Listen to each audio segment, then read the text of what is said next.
back to my channel. So this is, I think, third video. I want to say the third video of my May I series. And today I wanted to chat to you guys about anxiety and depression. And basically my experience dealing with anxiety and depression and post-traumatic disorder. I grew up in like a family that didn't really deal with things in a way that I'm learning to deal with things now. So I'm like realizing now that most of the things that I'm having to deal with are things that happened to me while I was young, or and I'm either finding out about them now or I'm only understanding how to deal with them now. So that's the sort of post-traumatic disorder of the thing. And I've noticed that it also relates, like it has a lot to do with my anxiety. So it sort of feeds a lot into my depression and my anxiety.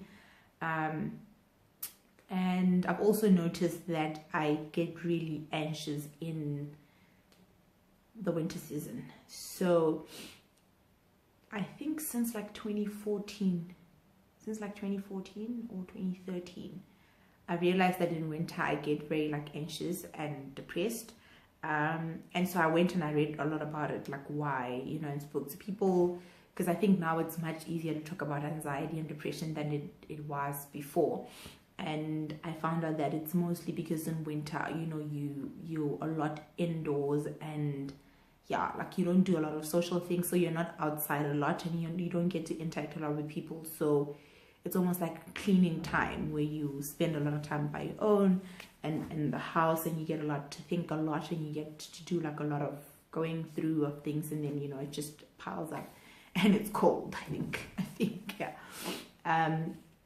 so like I said, now that I'm older, I'm starting to deal with like things that happen to me. It could be like assault, or a lot of things that I'm not going to talk about now.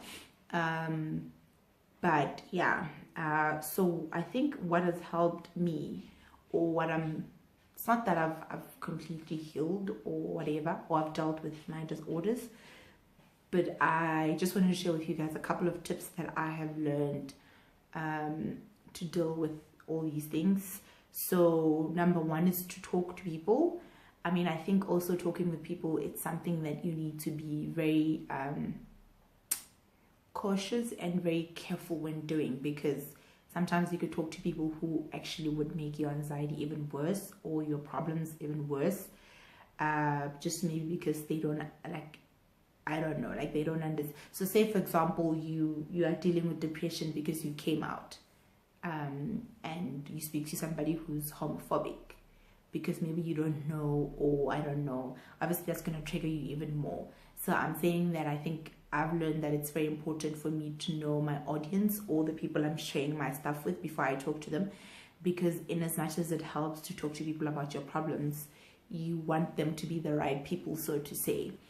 And the other two, if you can afford to get a psychologist or somebody to talk to, then that's usually great, because these are people who are trained and they sort of know how to deal with things. But also with that, you need to be aware that the person is relevant for the content that you want to, so for example, maybe you want to talk about things of like racism and stuff like that.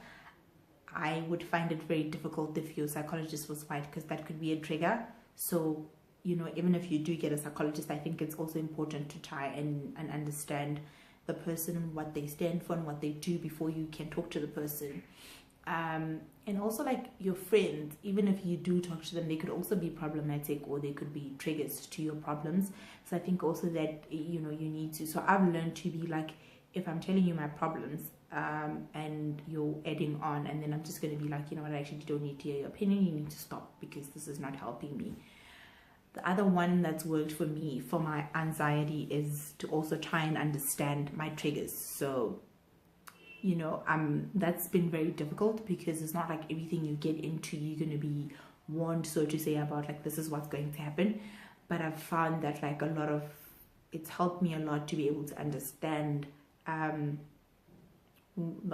the situation and learn that, and then try understanding your anxiety. So for example, I've got some social anxiety, which is very weird for me to understand because I'm a very talkative person, and I think I like spending time with people or whatever, but I find myself in situations where I literally cannot, like I'm in a group of people and I just feel like suffocated and I want everybody to not be there, or I'm even shy to be usually with new people. I don't know if this happens to everybody, but I don't get excited to meet new people because, you know, it's all, I just feel like my chest is gonna close because then we have to like chat and whatever, and I'm like, I don't know how to do this. And then the other thing that I've been experiencing, that I've experienced for the first time, I think this year, is like panic attacks, where literally like your whole body is just, you, like, I mean, it's different for everybody. But when I had one, I thought I was having a heart attack. So it's funny now, but I also think, you know, after that incident, I learned to sort of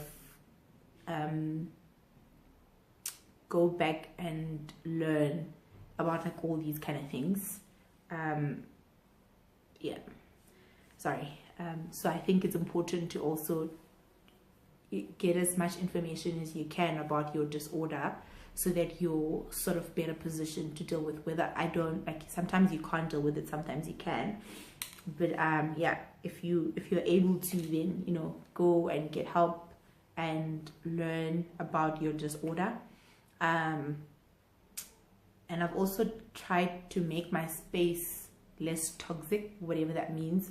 So in my case, it means if I am at your house or you're in my house or we're together and I feel like what you're saying and what you believe in is not, like, triggers me, then I will try and remove myself from the situation, or remove you from the equation. So it's also important to like go back and try to be selfish, so to say. So I've learned to say no to things and to people because I'm like, this is not going to work for me and it's going to trigger me, so I'm not going to do it. So also that's important, to be selfish about your space and your time. And so my battery died, life over YouTube. But I wanted to say that I've learned, or I'm learning, that I have to also do the work within myself and to be okay with, because like I'm saying, there are lots of things that are like making me go through all these things that other people did to me or that happened to me, and those people haven't apologized and they're probably never gonna apologize, or I'm never gonna be able to fully forgive them, and those are the things I'm learning to deal with. So I'm learning to come back to home, me, and check how I'm doing. And yeah, this is the end of the video, guys. I'm really sorry if the video is very triggering, and if it is for like shedding a tear and being emotional. I just really hope that we'll, as a collective, get to a point where we're okay and, you know, we're dealing with